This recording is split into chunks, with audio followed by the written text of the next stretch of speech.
สวัสดีหมู่เพื่อนทุกคนเนาะมื้อนี้เราจะมาแนะนำวิธีการเฮ็ดใบสัญญากู้ยืมเงินเนาะเราจะเฮ็ดในลักษณะแบบนี้นี่ว่ามันเฮ็ดแนวใดเราไปเบิ่งกันเลยเนาะก่อนอื่นหมดเราออกก่อนเปิด Word ขึ้นมา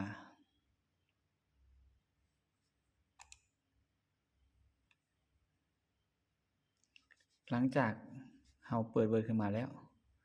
เราสร้างตารางก่อนเนาะโดยการเข้า Insert นี่เรามาเลือกตารางนี่เนาะเป็นจังซี่เนาะเมื่อเซลล์คลิกขวาเมื่อเซลล์ หลังจากนั้นเราก็พิมพ์เนาะอันนี้ก็พิมพ์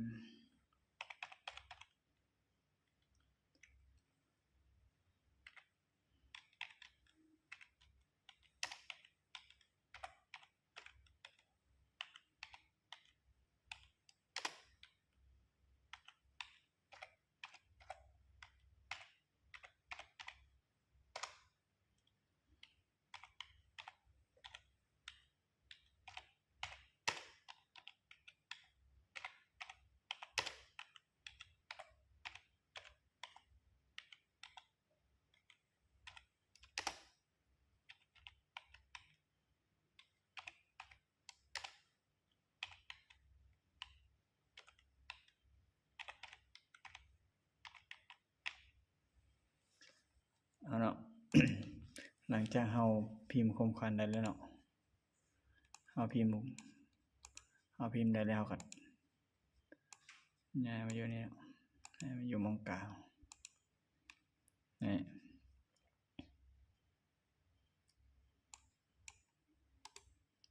อันนี้คลิกขวามือเซลล์อันนี้เราเลือกเป็นอะไรก็ได้เนาะ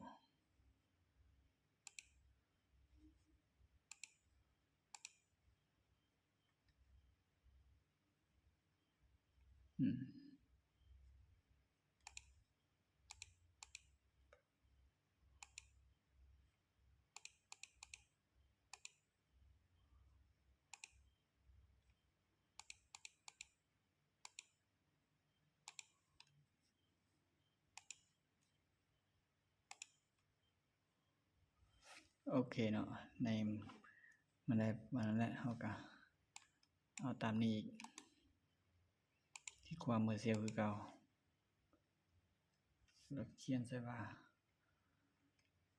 ใบสัญญา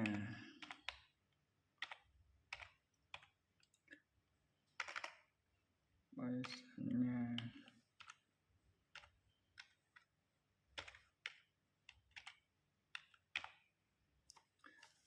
สัญญากู้ยืมเงินเนาะเพิ่มสีเข้มให้มันก็เป็น14ตัวนี้เนาะระยะห่างมันนี่ก็ยับลงมาเอง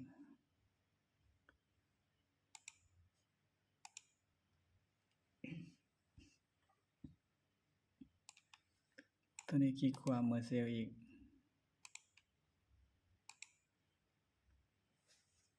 อันนี้เราก็เขียนใส่ว่าสัญญาฉบับนี้เฮ็ดขึ้นเมื่อวันที่สัญญาฉบับนี้เฮ็ดขึ้นเมื่อวันที่จะเม็ดไปเนาะ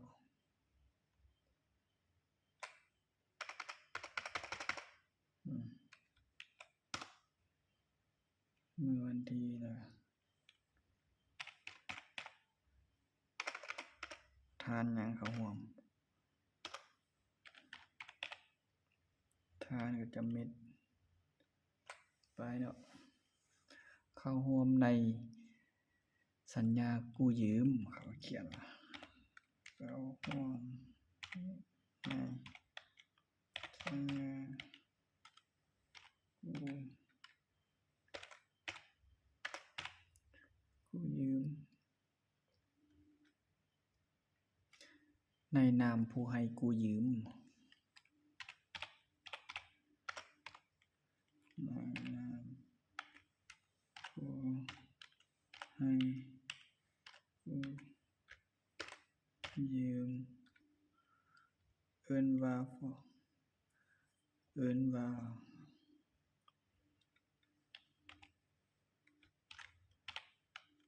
ย่อว่า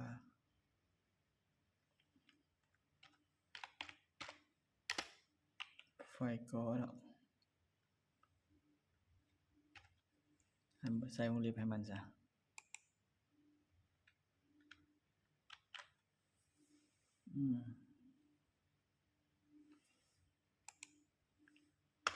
แล้วก็ลงแถวอีกฝ่ายหนึ่งเนาะ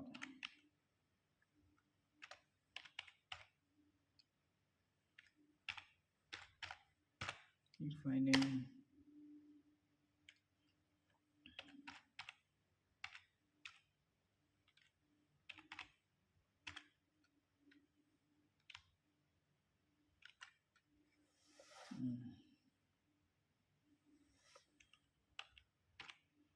อายุเท่าไหร่อายุจักปีอาชีพหยัง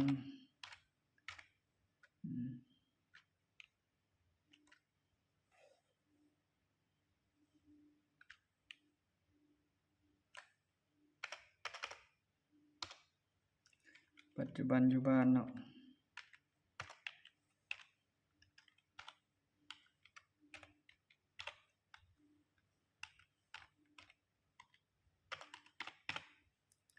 ปัจจุบันอยู่บ้านเงินเลขที่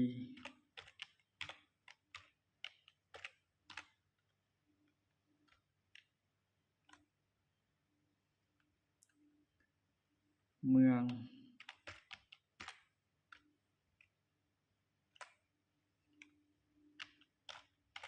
แขวง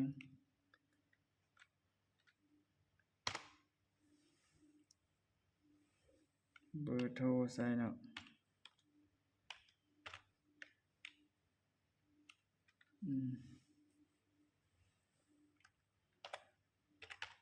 ชื่อ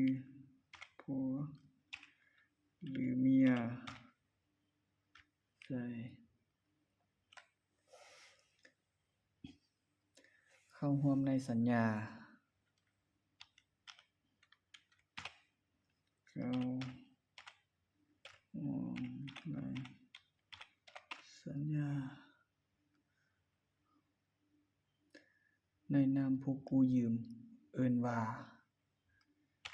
ในนาม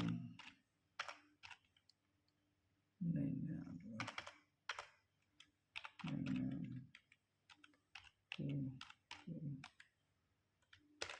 ยืมเอิ้นย่อว่า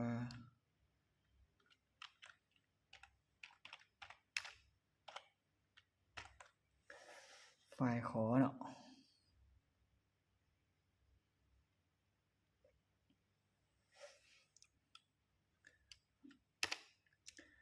ทั้งสองฝ่ายได้ตกลง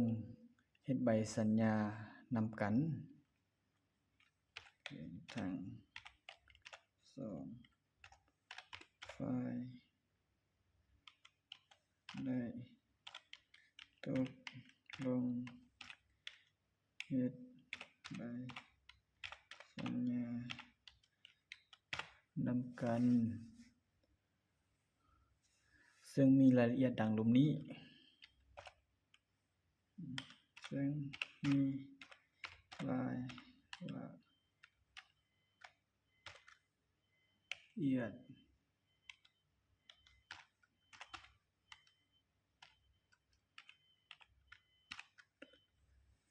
ทรงจำ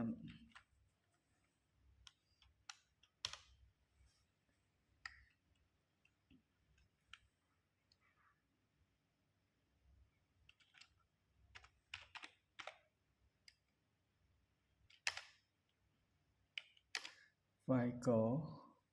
ได้มอบเงินจำนวนได้มอบเงินจำนวนเท่าไหร่ก็ว่ากันไปเนาะเป็นตัวหนังสืออีกนี่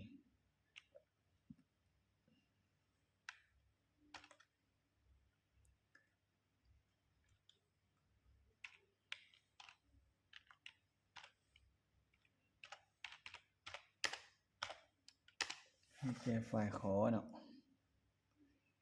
เพื่อเป็นการกู้ยืม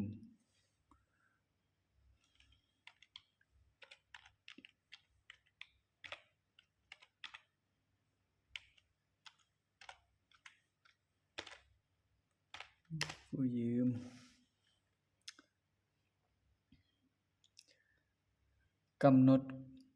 เวลาของการกู้ยืมกำหนดเวลา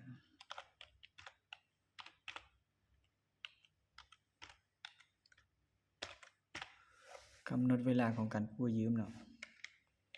กำหนดเวลาเป็นวันหรือเป็นเดือนอันนี้ก็แล้วแต่เนาะแล้วก็ใส่ไปตามนั้นตามตัวจริงโดยจะเริ่มใช้คืนนับแต่มือกู้ยืมเป็นต้นไปเนาะ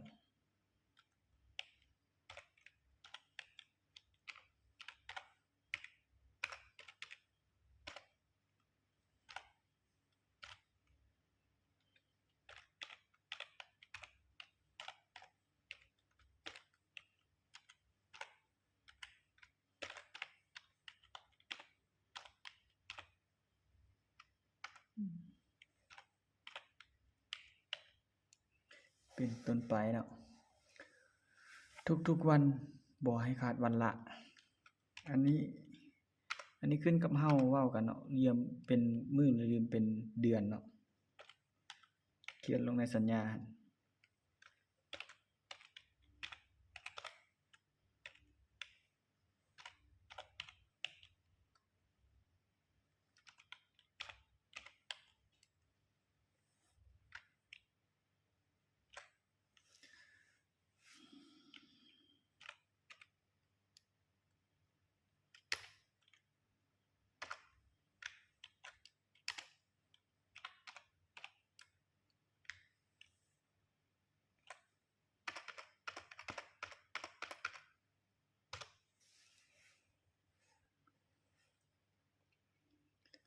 บ้านนี้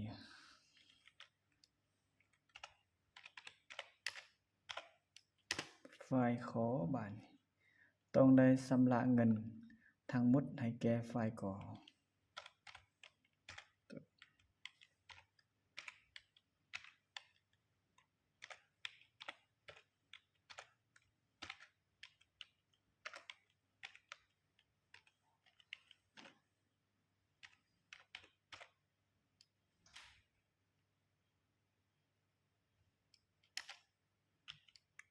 ฝ่ายขอ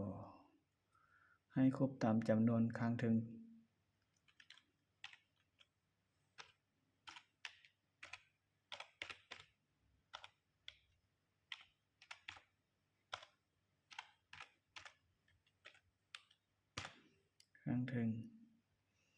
จนกว่าจะครบตามจำนวนเงินจนกว่าจะ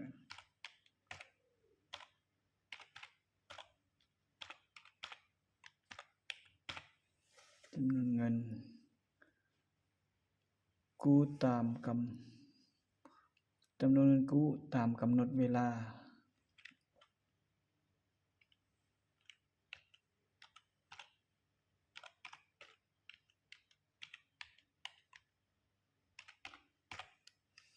ตามกำหนดเวลาที่กล่าวมาข้างถึง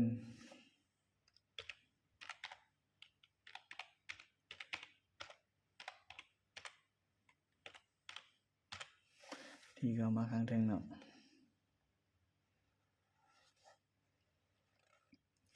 บ้านนี้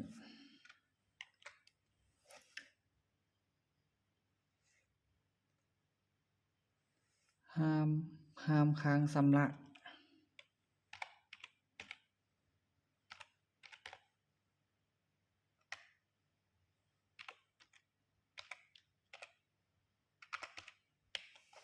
ห้ามค้างชำระอันนี้เฮาสัญญากันว่าคันว่าเอาเป็นมื้อเฮาก็ใส่เป็นมื้อไว้เลยเนาะดอกอันน่ะ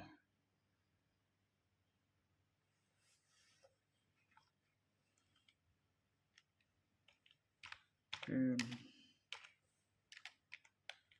5 วัน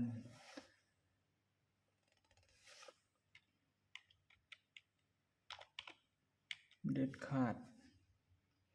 ถ้าค้างต้องจ่ายคืนหลังสิทธิ์เกษตรกร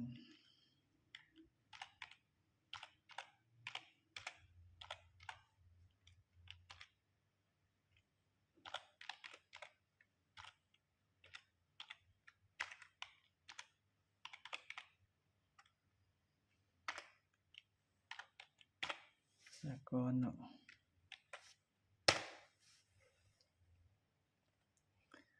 บ้านนี้ในกรณีฝ่ายขอ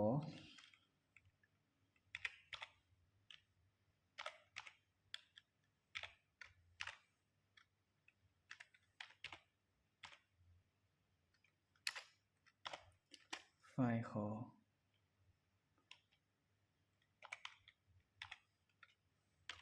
เช่น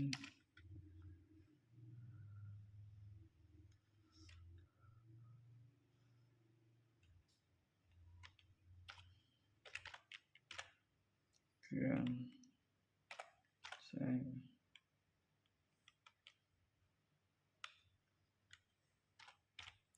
เครื่องใช้ไฟฟ้าอันนี้เป็นเครื่องเอามาจำเนาะ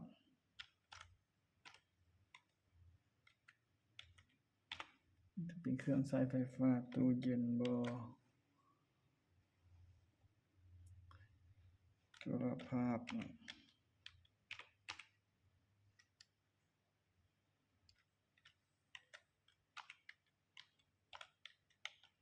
รถจักร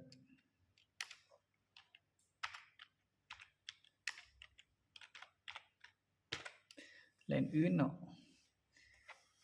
ที่มีมูลค่าเท่ากับเงินกู้ยืม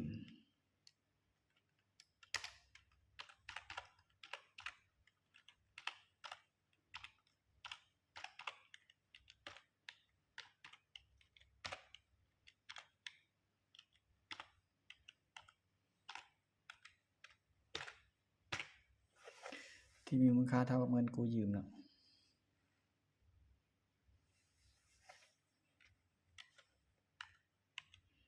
โดยฝ่ายขอบ่มีสิทธิ์ร้องขอต่อว่าคืนเป็นเด็ดขาดบ่มีสิทธิ์ต่อว่า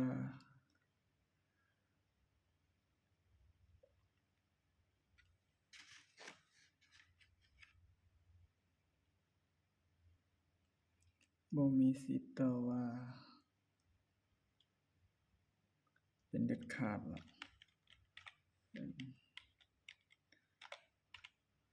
เป็นเด็ดขาด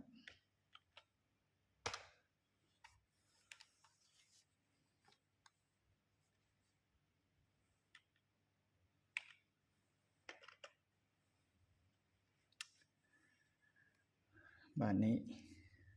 หากฝ่ายขอมีเจตนาลบหลีก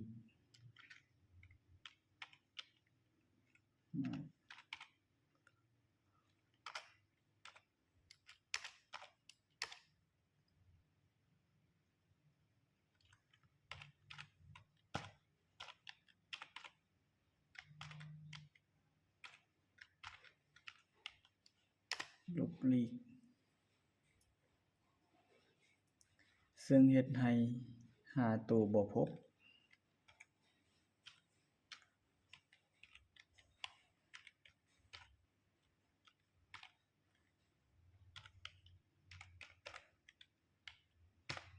หาตัวบ่พบเนาะ ฝ่ายก่อ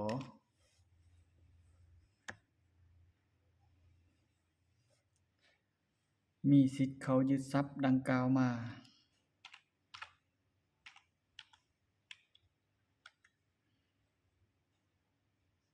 มีสิทธิ์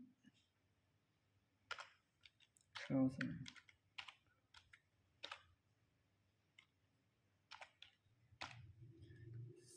ยึดทรัพย์สิน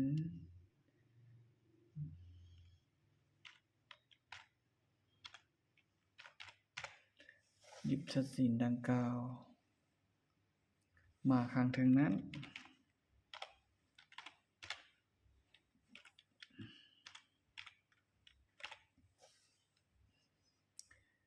แต่ถ้าหากว่ามีเวียกจำเป็นยังมีแต่อยู่นะ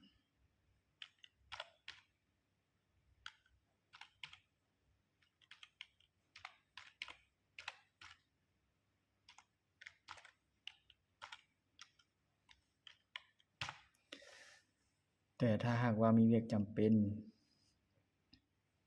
ต้องแจ้งฝ่ายก่อ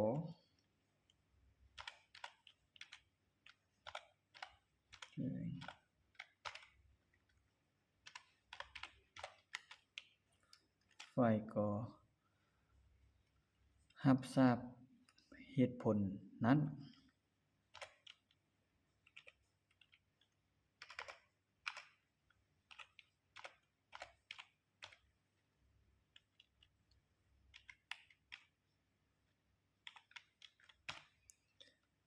เหตุผลนั้นเป็นลายลักษณ์อักษร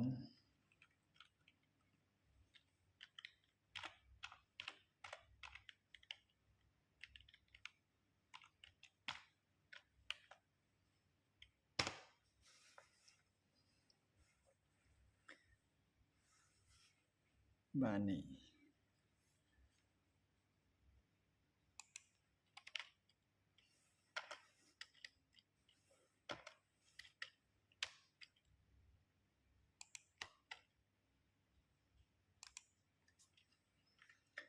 สัญญาฉบับนี้นะ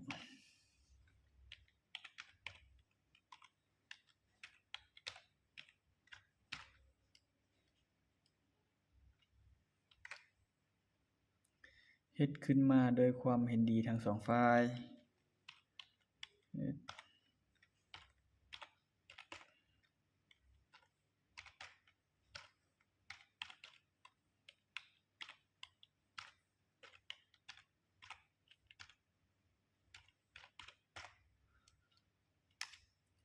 และมีผล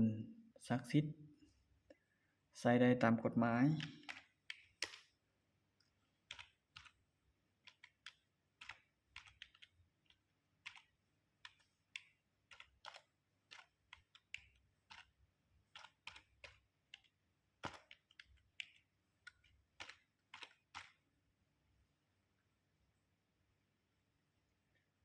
แม้นนับแต่มือลงลายเซ็นเป็นต้นไป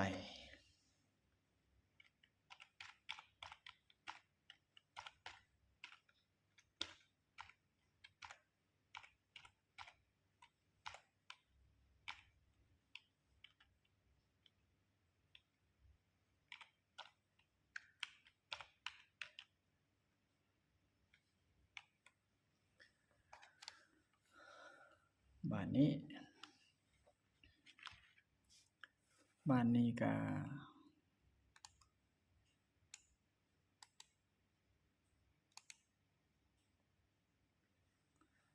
อันนี้แม่นบ่อนเฮาเซ็นเนาะผู้กู้ยืม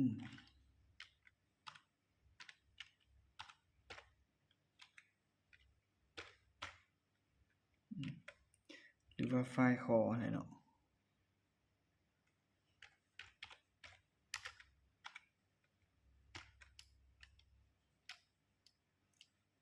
บ้านนี้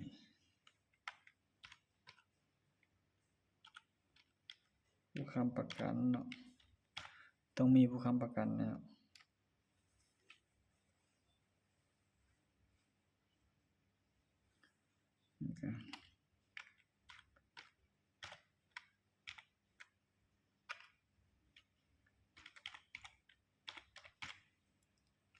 เขียนสัญญาเนาะแล้วก็ผู้ให้ยืม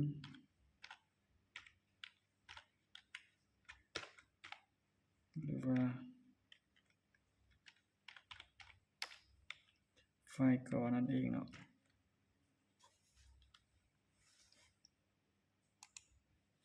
แล้วก็นายบ้านใส่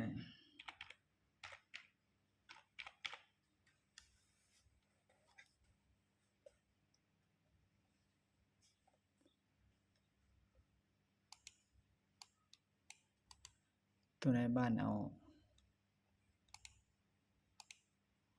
ลงอีกเนาะเพราะว่ามันสิบ่เส้นมันสิบ่เหมือนกัน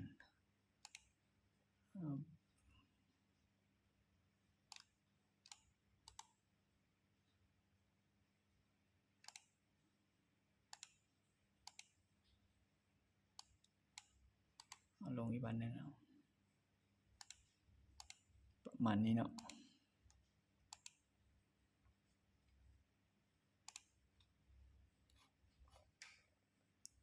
ตัวนี้ใส่คุมดำให้มันเนาะอันนี้ก็สีดำให้มันเนาะทั้งหมดก็เอามาย้ำมาประมาณนี้เนาะหลังจากนั้นตัวนี้เขาก็ย้ำเข้ามาพี่นิดนึง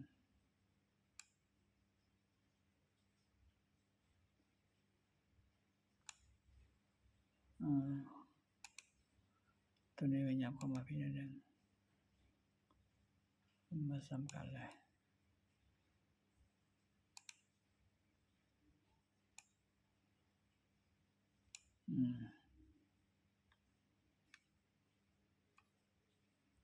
บ้านนี้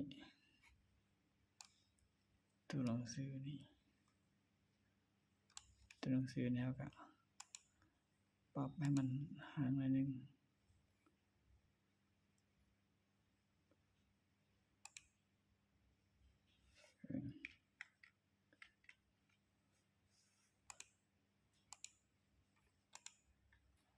นี่เนาะ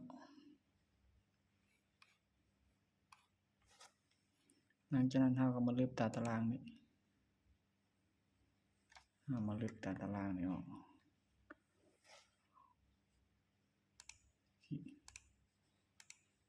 ที่เข้านี่เนาะคุมเอาหมดนี่มาเข้านี่ no border นี่มันจะบ่มีตาตารางเลย